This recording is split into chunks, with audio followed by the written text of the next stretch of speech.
Praise the lord. పునరుత్థానుడైన క్రీస్తు యేసు నామములో మీ అందరికీ పునరుత్థానపు శక్తి, బలము, శుభము ఎల్లవేళలా కలుగునుగాక, మీతో ఉండునుగాక.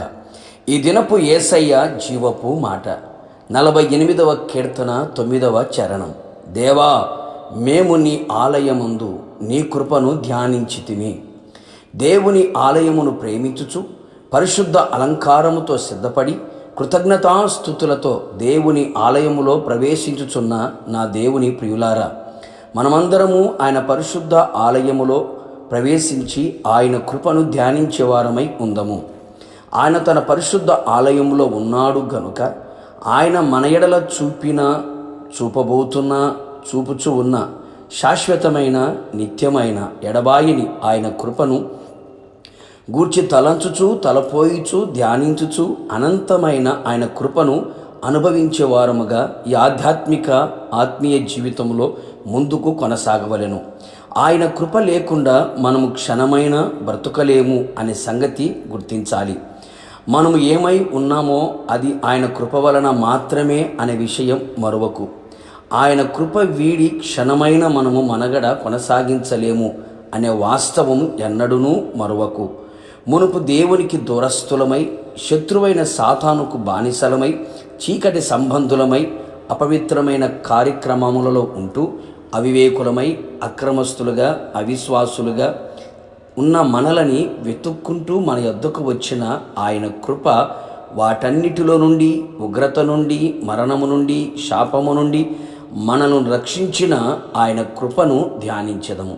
ఈ ఆత్మీయ యాత్రలో పలు విధములైన పరిస్థితుల ప్రభావం వలన, వయస్సు వరవడి వలన, తెలిసి తెలియక జరుగుచున్న దేవునికి విరోధమైన కార్యముల చేత అడుగులు జారిపోవచ్చు ఉండగా, మన అడుగులను క్రీస్తు సరళతలో, పరిశుద్ధతలో నిలిపిన ఆయన కృపను ధ్యానించదము.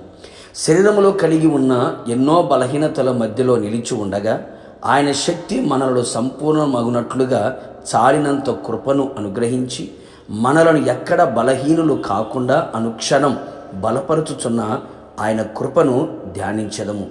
ఆయనకు ప్రీతికరమైన సేవ చేయుటకు, ఆయనకు అనుకూలముగా ఉండుటకు, ఆయన చిత్తానుసారముగా ప్రవర్తించుటకు, ఆయన సంతోషపెట్టే వారముగా ఈ భక్తి జీవితంలో కొనసాగునట్లు చేయుచున్న ఆయన కృపను గురించి నిత్యము ధ్యానించదము. కావున నా దేవుని ప్రియులారా, ఆయన సన్నిధిలో దీనులమై, ప్రార్థించే వారమై, ఆయన చేతిలో బలిష్టమైన చేతి క్రింద నిలిచి ఆయన కృపకు పాత్రులమై జీవించుచు, కృప వెంబడి కృపను పొందుచు, కృపలో నిలిచి కృపను అనుభవిస్తూ, కృపలో జయగీతము పాడుకుంటూ మేఘముల మీద వరుడైన యేసయ్య రానై ఉండగా ఆయనను ఎదుర్కొని యుగయుగములు ఆయనతో నివసించదము. ప్రార్థన. కృపాసత్య సంపూర్ణుడైన నా ప్రియ పరలోకపు తండ్రి, నీ పరిశుద్ధమైన పాదములకి స్తుతి స్తోత్రము చెల్లించుచు ఉన్నాం.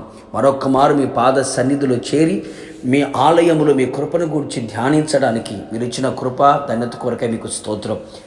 తండ్రి, ఈ లోకంలో మీ కృప లేనిదే మేము క్షణమైన బ్రతకలేము. ఈ రోజున ఈ స్థితిలో నిలవబెట్టింది మీ కృప మాత్రమే అని గుర్తిరిగి అనుక్షణం, ప్రతిక్షణం, క్షణక్షణం మీ కృపను గురించి ధ్యానించుచు, కృపలో జయగీతము పాడుకుంటూ, మీ కృపలో నిలిచిన వారమై, మీ కృపలో స్థిరపరచబడిన వారమై, మీ రాకడ సిద్ధపడినట్లుగా తగిన కృపని, అభిషేకాన్ని అనుగ్రహించి మహిమ పొందమని యేసు నామములో అడిగి పొందుకున్నాము తండ్రి, ఆమెన్. నిశ్చయముగా మీరును మీ కుటుంబ సభ్యులందరూ ఆయన ఆలయములో ఆయన కృపను ధ్యానించి ఆయన కృపకు పాత్రులుగా మార్చబడుదురుగాక. God bless you.